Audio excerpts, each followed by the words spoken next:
Mesdames, Messieurs, peuple congolais, peuple français, électorat franco-congolais ou France-africain. Je vais ici vous parler du vrai sondage tel que j'ai recueilli auprès des franco-congolais ou des Congolais, au sein des familles, ce qu'ils pensent des présidentielles françaises. Notons au passage que le président élu deviendra naturellement le big bozzer, non seulement de la France, mais aussi de la France-Afrique. Et quand on parle de France-Afrique, on parle aussi du Congo-Brazzaville. Ce président aura alors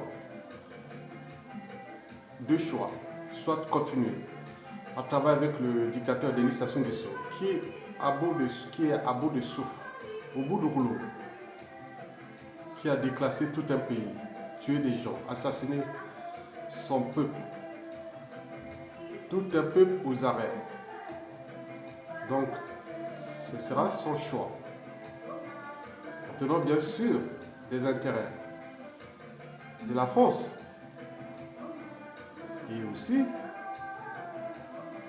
ce président aura un autre choix, soit de jeter Sassou Nguesso dès qu'il est élu. Parce que Sassou Nguesso, qui les mettait au pouvoir, c'est la France. Celui qu'un président français appelle, le président français appelle Sassou Nguesso, tu arrêtes ça, il arrête. Parce qu'il est protégé, bien renseigné par le renseignement français, qui est celui de la 5e puissance mondiale. Vous imaginez que le peuple là-bas se bat contre un gros poisson, un gros requin qui s'appelle la France, qui, selon les Congolais, aurait pu avancer cet écosystème France-Afrique à l'échelle congolaise d'ailleurs, mais ils ont maintenu un monstre qui ont été de tuer, de déclasser tout un pays. Un pays outragé, souillé, surendetté, humilié, en mort clinique, etc., etc. Le déclassement est total. Et l'image d'ailleurs du Congo, et comme de la France ou de sa France-Afrique, est souillée à l'échelle nationale congolaise et aussi à l'extérieur. On le voit ici en France et à travers le monde, les manifestations, les derniers rapports d'État américains sur les droits humains au Congo sont là, alors que la France a un droit de veto. Il aurait pu utiliser ce droit de veto et attaquer M. Denis Sassou Nguesso. Oui, mais non, bien sûr qu'on ne peut pas être au four et au moulin. On ne peut pas être à la fois juge et avocat. Vous savez que face à l'injustice, si vous choisissez la neutralité, donc vous êtes du côté de l'oppresseur. Oui, l'oppresseur ici est le dictateur Denis Sassou Nguesso et son clan, qui se sont accaparés de toutes les ressources du pays, en les déclassant, en vendant ce pays à la découpe. Vous connaissez bien. Mesdames, Messieurs, vous savez que dans toute relation humaine, qu'elle soit politique, économique, sociale et autres, il y a d'abord un mot-clé qui s'appelle la confiance.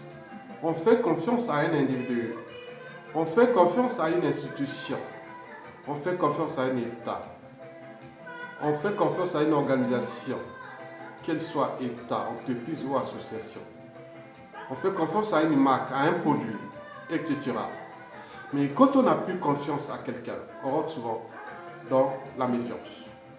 Et si cela devient répétitif, on rentre dans la méfiance, la défiance, l'évitement, la défiance, l'évitement. Mesdames, Messieurs, je vais ici vous parler des vrais sondages, tels que j'ai récoltés auprès des Congolais, en croisant déjà des métadonnées sur les réseaux sociaux, médias et réseaux sociaux, mais aussi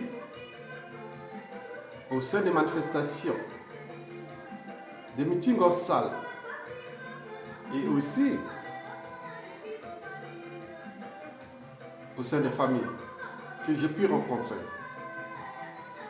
Il me semble que les socialistes et la droite française sont tous déclassés parce qu'ils ont trahi les Congolais. Ils ont trahi les Congolais. Il se pose un problème de mentalité, d'habitude, de comportement. Oui, et des valeurs morales. Le bien contre le mal. Oui, la France a ses intérêts au Congo. Mais pourquoi maintenir un monstre qui est en train de détruire la vie, l'humain, au nom des intérêts? Est-ce que les intérêts sont les intérêts des peuples ou les intérêts d'un dictateur tout simplement avec sa famille et toute cette écurie qui gravite autour du dictateur, qui sont non seulement à l'échelle congolaise, mais aussi à l'échelle internationale, notamment au sein de la France-Afrique. Mesdames, Messieurs, voilà les vrais sondages, ce que pensent les Congolais des présidentielles 2017. Ceux qui seront dès le 23 avril invités à aller voter, c'est-à-dire les franco-congolais et leurs familles, petits-enfants et autres, et les amis qui sont inférieurs à ce combat pour la liberté, la dignité à l'échelle congolaise. Mesdames, Messieurs, d'après ce sondage, par rapport à tout ce que j'ai contacté, quand on parle entre nous, les gens disent en 4 minutes, c'est que tout le monde pense plus haut aujourd'hui. Ça se dégage, oui. Mesdames, Messieurs, Jean-Luc Mélenchon, 50% de l'électorat franco-congolais avec leurs familles, femmes, hommes, enfants et autres. Je vous rappelle que ça semble se ressemble. Donc ces gens qui sont là au sein des familles, métissées ou autres, au sein des entreprises et de la vie de tous les jours, qui sont au contact des Congolais. Beaucoup, la plupart disent non, on va voter Mélenchon. Et pourquoi? Parce que pour eux, ils disent que bon, c'est quelqu'un de libre, il est intelligent. Il s'est affranchi du Parti Socialiste dès 2006 et jusqu'à nos jours. Il est resté dans la résistance face d'abord à la droite, puis aux socialistes, c'est-à-dire le londisme de 2012 à 2017. Donc il a acquis une certaine notoriété. Donc les gens ont confiance en lui. Les gens pensent qu'il pourra être là pour... Bien sûr qu'il va défendre les intérêts de la France, mais c'est quelqu'un qui est instruit, intelligent. Il a certes un caractère, mais il pourra aider au moment venu. Voilà, peut-être travailler pour faire partir ce monstre qui est en train de tout déclasser. Déclasser le Congo, déclasser l'humain, déclasser l'image de cette France-Afrique et de cette France que les Congolais aiment. Mais la défiance est déjà là. Pas envers le peuple français, mais envers tous ces gens de la droite et de la gauche socialiste qui se sont accaparés de l'État français comme compagnie d'assurance pour assoupir à leurs intérêts particuliers. Mesdames, Messieurs, oui. Donc les gens pensent que Mélenchon, au moment venu, serait peut-être sensible à la situation de la condition humaine au Congo, Brazzaville. Le Congo-Brazzaville est certes un petit pays, mais un pays aussi stratégique pour la France et pour la France-Afrique. Depuis la conférence de Brazzaville de 1944 jusqu'à nos jours, à l'arrivée de la décolonisation et la France-Afrique, tout cela a été toujours en rapport avec le Congo-Brazzaville. Un petit pays, mais c'est stratégique, dans le bassin le plus riche du continent noir, mais qui regroupe aujourd'hui 99% des pays francophones et 99% des dictateurs du continent noir. Mesdames, Messieurs, oui, bien sûr que peut-être il y a des réflexes, parce que le Congo a quand même vécu entre 1968 à 1992. Le communisme, peut-être c'est ces réflexes. Ils sont plus, les citoyens congolais est plus penchant vers la gauche que vers la droite par rapport à cette information précitée. Mesdames, Messieurs, donc 50% pour Jean-Luc Mélenchon. Après, il y a 25% pour Marine Le Pen. Vous savez que Marine Le Pen, c'est le Front National. Il parle au nom de la liberté des peuples, l'autonomie des peuples. Mais sachant que tout au long de l'année 2016, c'est le Front National qui a été toujours là, au contact des Congolais, à travers son vice-président, lui, Alio, qui a d'ailleurs amené la situation à informer la communauté européenne sur les crimes de masse qui se passent au Congo-Brazzaville. Donc ils étaient là. Mais je pense qu'ils ont une certaine confiance au niveau des Congolais. Parce que l'immigration, un pays de seulement de 5 millions d'habitants, avec des richesses vraiment insoupçonnées. Mais comment cela se fait que 10% de sa population est désormais à l'étranger? Il y a un problème. L'immigration en France, c'est le dictateur Sassou Nguesso entretenu par le ping-pong socialiste et la droite française. Depuis Chirac, puis Sarkozy, aujourd'hui l'hollandisme, ça pose un problème. Bien sûr que ceux qui vont peut-être la voter, la plupart c'est des familles métissées. Papa blanc, mère congolaise, mère blanche, papa congolais ou entre copains, voisins, autres. C'est des métis où leurs tontons, leurs grand-mères, leurs parents ont été soit tués, assassinés à cause de ces mentalités, ces comportements d'un autre temps tenus par les socialistes et la droite française. Donc on se dit, face aux contraintes, on peut aussi trouver une petite porte de sortie.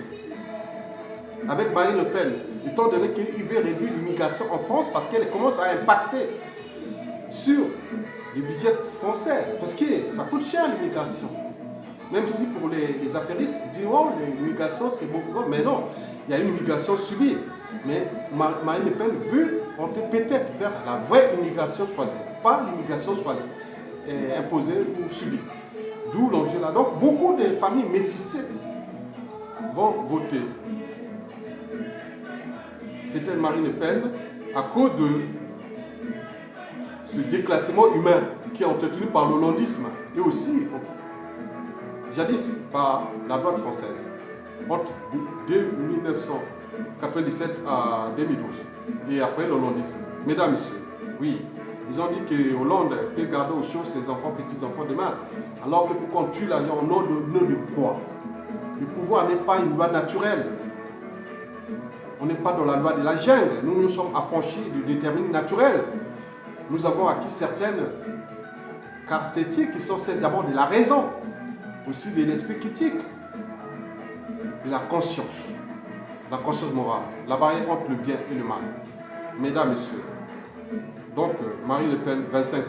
Appui, 20% pour Macron. Pourquoi Macron? Parce qu'il était quand même un électeur libre, les jeunes. Voilà, vous savez que ce jeune est intéressant pour la résistance parce qu'il s'est affranchi d'abord de Manuel Valls, parce qu'il était le problème, parce que Manuel Valls, c'est lui qui a soutenu Sassou Nguesso parce que Hollande élu en 2012, Manuel Valls arrive Premier ministre en 2014 et c'est là que les Congolais ont eu les plus d'embrouilles avec ce tyran, en massacrant les gens. Et jusqu'à nos jours. Mais bien sûr, les gens ont fait des incantations et autres. Et voilà, donc ils ont commencé par lui. Après, il y a eu Sarkozy pour les primaires, Hollande et tout ça. Bon, donc, quelque part, je crois parfois, quelque part, aux forces de l'esprit. Mesdames, Messieurs, vous savez que un philosophe grec, Anaxagore, l'avait pourtant dit, Anaxagore, un philosophe grec, avait pourtant dit, quelques années avant Jésus-Christ, en citant sa maxime clé, rien ne naît, rien ne périt, les choses déjà existantes peuvent se combiner et se séparer de nouveau. Et c'est les raisons pour lesquelles un scientifique français qui a été guillotiné ici né à Paris, Antoine Laurent Lavoisier, qui avait un grand scientifique qui a fait des tableaux périodiques chimiques et qui avait choisi la cour du roi, a été guillotiné ici pendant la Révolution. Mais il avait une maxime clé qui s'appelle rien ne naît, rien ne se crée, rien ne se perd, tout se transforme. Oui, bien sûr que beaucoup des pourris et vendus et tous ceux qui sont en train d'accompagner le monstre Sassou Nguesso en faisant les affaires avec lui, se sont transformés au sein de l'équipe de campagne de Macron. Ce qui fait que Macron est en zone de méfiance vis-à-vis du peuple congolais, aussi de cette classe politique congolaise qui demain, si Macron est élu, si Sassou est au pouvoir, il peut continuer avec Sassou et déclasser ce pays-là jusqu'au fond, ou submerger jusqu'avant 2022.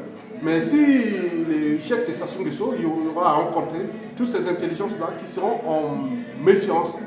Et c'est à lui de restaurer la confiance et qui pourra l'aider à l'échelle de ce bassin du Congo avec un pays aussi stratégique, c'est-à-dire le Congo-Brazzaville. Mesdames et messieurs, oui, beaucoup de pourriers vendus qui sont là, ils sont associés, ils sont transformés. Donc ils sont passés d'une écurie à l'autre, donc ils sont rentrés là chez Macron. Donc ce qui crée la méfiance. Ils ont dit, ah tiens, peut-être, on s'est souvent fait avoir avec cette France-là, sauf Mitterrand, qui avait volontairement décidé d'éjecter Sassou Nguesso en 91-92. Voilà. Et Chirac est venu les restaurer au pouvoir en 97. Et les impacts sont aujourd'hui. Sarkozy l'a reconduit. Hollande d'ailleurs. Et aujourd'hui, on voit qu'il y aura des impacts majeurs au niveau de la confiance. Où on va vers la confiance ou la méfiance, ou vice-versa. Et si cela devient récurrent, donc on pourra rentrer dans la défiance vers Emmanuel Macron. Donc c'est à lui de voir que son talent d'Achille, c'est d'abord tous ces gens qui ont travaillé avec Sassou, oui, qui sont des affairistes, qui sont là, ils sont structurés, ils sont transformés. Ils sont là derrière lui. On le voit les noms. Donc moi je vous dis sincèrement, c'est à lui de prendre conscience de ses intérêts stratégiques qui vont conduire son quinquennat s'il est élu. S'il est élu. Mais je vous dis que dans toutes les relations humaines, il y a la confiance, mot confiance, après méfiance, après défiance. Donc il est dans une zone de méfiance, même si la situation française est intérieure. Mais il y a des gens qui votent ici, qui sont des franco-congolais, des France-africains, qui disent, ah tiens, peut-être c'est les mêmes équipes qui vont se transformer et vous connaissez ce qui peut rester dans les relations conflictuelles. Vous avez d'ailleurs eu avec le Rwanda, par exemple. Depuis 1994 jusqu'à nos jours, le Rwanda est en conflit avec la France. Et si demain il crée un autre front avec le Congo-Brazzaville, d'où l'enjeu d'éclaircir ça, positionnement face au dictateur Denis Sassou Nguesso, il a encore temps jusqu'au premier tour ou même au deuxième tour s'il passe au deuxième tour. Sinon le reste, ce sera de la méfiance. Bien sûr qu'il peut trouver tout pour évoluer du Congo et l'installer par la force, mais ça ne marchera pas. Donc s'il peut décider de libérer le président élu, le général Mokoko, et maintenant, il rentrera dans la confiance, non seulement du peuple congolais, parce que c'est Mokoko que les Congolais avaient choisi. Il est aujourd'hui en prison. Il y a eu une conspiration contre le général Mokoko. Il est en prison. Et donc, tous ceux qui ont conspiré aujourd'hui sont maintenant derrière Emmanuel Macron. Bien sûr que les jeunes, ce n'est plus la même génération. C'est comme moi. Je ne suis pas de cette génération des colonisés. Mon cerveau est libre. Je sais gérer moi-même mon cerveau. Je sais juger par moi-même. Donc, si et seulement si sont tous de ces gens, et ceux qui vont voir, déjà, s'il est élu, les gens voient la composition de ses pouvoirs autour de Macron. Mesdames, Messieurs, les 5% des sondages, c'est pour les autres, dont Fillon, bien sûr, fut le premier sinistre de Sarkozy. Bon, on connaît qu'ils font partie des mêmes écuries de la droite qui ont déclassé le Congo depuis 1997 à nos jours. Tout le monde sait. On est des humains, on a un cerveau, on a une mémoire. Les devoirs, des mémoires qui sera d'ailleurs au Congo. Si Sassou Nguesso tombe, sera aussi au cœur de ces enjeux-là. D'où l'enjeu qui éclaircit aussi sa position sur ce dossier, qui touche sa famille. Il touche aussi sa vie, sa dignité autre. Mesdames, Messieurs, l'autre c'est Benoît Hamon, pauvre gars.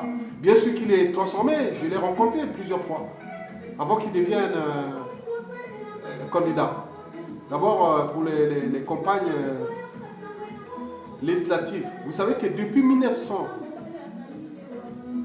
93, je suis arrivé en France en 91, donc 92, j'ai participé à toutes les campagnes présidentielles et législatives. En distribuant des tracts, on crée des opinions et de tout ce que je pensais qu'il allait faire quelque chose de mieux pour la France-Afrique et aussi les relations stratégiques entre le Congo et la France. Mais chaque fois, on s'est fait enculer. Et moi, je n'aime pas ça, que je me fais toujours enculer. Parce que quoi qu'on ait toujours compte de soi-même ou de quelqu'un d'autre. Il me semble que Benoît Hamon marqué son programme et son état d'esprit. Mais il est derrière. Il est dans un parti politique qui est désormais souillé, déclassé aux yeux déjà de l'électorat français. Mais aussi aux Congolais. Parce que les socialistes, c'est des gens qui pensent, ils parlent, mais après, en réalité, que dalle. Donc les gens se méfient. Donc on est dans la défiance du Parti socialiste, même si Benoît Hamon essaie un peu de corriger, bien sûr que tous les socialistes sans conviction, ont changé de camp comme des girouettes, bien sûr qui n'ont pas de conviction. Ils roulent au gré de leurs intérêts particuliers et surtout l'enrichissement et autres, et tous leurs combis, leurs passifs, bien sûr qu'ils sont responsables de rien, ni du bilan de leur mandat passé ou en cours, mais là, ils prospèrent, ils tournent. Bien sûr que l'électorat français n'est pas le plus stupide de l'Occident européen. Mesdames, messieurs, oui, les autres 5%, ils vont partager entre Fillon, Benoît Hamon et les autres candidats. Bien sûr que j'ai vu d'autres candidats, vraiment. On a dit qu'il y a des noms, La Salle, Germinal, tout ça, mais vraiment des gens vraiment intelligents, mais on appelle ça des petits candidats, mais on ne sait pas aussi leur passé, mais c'est des gens intelligents qui auraient pu faire quelque chose. Bon, donc je résume bien sûr que 50% de l'électorat franco-congolais, avec leurs familles, enfants, petits-enfants, amis, connaissances autres, se dirigent à 50% vers Mélenchon. 25% pour Marine Le Pen, pour les arguments précités. Et aussi 20% pour Macron et 5% pour les autres. Si en termes de confiance, méfiance et défiance, donc confiance totale à Mélenchon. Confiance à Marine Le Pen. Méfiance à Macron, à cause de tous ces pourris-là qui se sont transformés derrière, qui sont là. Derrière. Donc les gens se méfient. Et après, la défiance totale vers les candidats représentant la droite française et les partis socialistes. Il ne s'agit pas d'un problème d'individu, c'est un problème d'appareil politique. La droite française est souillée aux yeux de ces gens-là parce que c'est eux qui ont tué les gens là-bas. Je vous parle d'il y a des 500 000 morts et ça continue. Donc l'enjeu, il y a plusieurs enjeux de cet électorat bien sûr, de cette campagne présidentielle à l'échelle congolaise. Oui, et aussi des enfants, petits-enfants et des familles qui sont ici, qui ne peuvent plus aller au pays là-bas parce que leurs papas, leurs mamans, leurs soeurs, leurs frères ici sont aujourd'hui soit assassinés ou dans les geôles ou emprisonnés, ils vivent dans les conditions socio-économiques indignes alors qu'on est dans un pays qui ne représente que 2 quartiers. La population ne représente que 2 quartiers du Caire pour une superficie qui est 10 fois plus que celle de la Côte d'Ivoire et du Japon. Donc il y a un problème. Bien sûr que le poisson pourrit toujours par la tête. Vous savez que dans toute organisation, qu'elle soit État, entreprise ou association, c'est celui qui a la tête qui en est responsable. Donc, qui est à la tête du Congo? C'est Sassou Nguesso. Donc, c'est lui qui est le pourri. C'est lui qui assassine. C'est lui qui, comment il est à la fois responsable et coupable de tous ces déclassements? Oui, bien sûr qu'au cœur de l'enjeu, il y a la dignité, les problématiques de la dignité, de la liberté fondamentale des droits humains. La condition humaine est déjà désastreuse. L'accès à l'eau potable, l'eau déjà dans toutes les grandes villes du Congo, elle est déjà insalubre et aussi, on dit aussi empoisonnée. Parce qu'ils viennent pisser et mettre des tranquillisants ou des molécules pour bloquer la population du point de vue mental. C'est-à-dire on met des molécules, des choses qui perturbent, sans oublier les problèmes d'indigestion, des maladies digestives, métaboliques et autres qui sont liés à toute cette économie de la mort, des assassinats de masse à l'échelle d'abord de l'eau qui qui empoisonne l'eau, empoisonne la vie. Mais il est là. Le monsieur, on parle de ce monsieur 8%, qui a forcé un référendum que les gens ont refusé. Il a forcé une élection. On l'a accepté parce qu'on est des humains. Il a été battu, mais il s'est accaparé. On s'est proclamé à minuit, à 3 h du matin, président, autoproclamé ou de fait. Donc on ne peut plus continuer comme ça. La France doit réformer ses mentalités, ses habitudes et ses comportements politiques, surtout en tenant compte des intérêts des peuples. Parce que les peuples sont éternels. Les pouvoirs politiques passent, mais les peuples demeurent. Donc si vous n'intégrez pas ces dimensions qui sont d'abord de l'existentielles, humaines, mais aussi, surtout, celles qui nous définissent comme humains. Et si nous n'êtes plus capables d'être humains, pourquoi laisser ces pays dirigés par des gens qui ne sont pas au stade d'humanité? Donc, vous venez de comprendre cela, que, bon, j'ai fait ce sondage-là, que j'ai vu qu'il y a, c'est général, les gens crient des noms. Je vous dis sincèrement que nos familles, nos femmes, vos maris, aux enfants, petits-enfants, amis, connaissances, ont choisi autour de ce thème qui est là, que ce sondage-là qui s'appelle 50%. Jean-Luc Mélenchon, 25%, Marine Le Pen et 20% Macron et 5% les autres. Bon, les autres parce qu'ils n'ont pas de couverture médiatique, sauf les deux qui sont déjà déclassés. Benoît Hamon du Parti Socialiste et Fillon de la droite. Parce que pour eux, c'est d'où l'enjeu soit pour Macron et pour Benoît Hamon. S'il est battu, il faudra tout repenser le Parti Socialiste. Même si la France, majoritairement, elle est de droite. L'électorat français, c'est 55 à 60% de droite. Or, compte 40 à 45% de gauche. Donc, c'est d'où l'enjeu de repenser ces équilibres nouveaux en tenant compte des problématiques actuelles, ce que vous connaissez, c'est-à-dire réformer les pouvoirs politiques sur différentes échelles, à l'échelle française, et aussi les pouvoirs économiques, les modes de production, de travail, de consommation, de régime de l'environnement, les changements climatiques et tous ces gens qui sont universels aujourd'hui. Parce que la nature n'a pas besoin de nous. Oui, c'est nous qui avons besoin de la nature. Comment on peut déclasser impunément certains écosystèmes? Parce que si on mettait des gens pour protéger les générations futures, ça se passe sur différentes échelles. Donc agir localement, mais penser global. D'où l'enjeu de ces présidentielles-là qui vont être la première, que je n'ai pas été dans la rue pour distribuer les tracts. Parce que je ne veux pas me faire enculer tout le temps. Parce que dès qu'ils sont élus, ils font les cons. Et je ne veux pas qu'on me prenne pour un con. Quoi qu'on peut être con ou imbécile. Tout dépend de l'endroit ou du moment où tu les rencontres. Donc on doit arrêter de prendre les gens pour des cons. Vous êtes là, une fois élus, et vous allez traiter avec des monstres qui tuent les gens là-bas, qui tuent les vies, les gens vont ailleurs. Maintenant, aujourd'hui, nous sommes mélangés, interdépendants, et vous continuez à entretenir ça? Oui. C'est qu'au Hollande a fait en 2012, j'ai cru ce monsieur. J'étais partout, j'ai distribué des tracts, j'ai fait ceci, je suis allé partout. Mais quand j'ai vu qu'il l'a fait comme ça, j'ai dit, oh mon Dieu, on peut être con de soi-même ou de quelqu'un d'autre.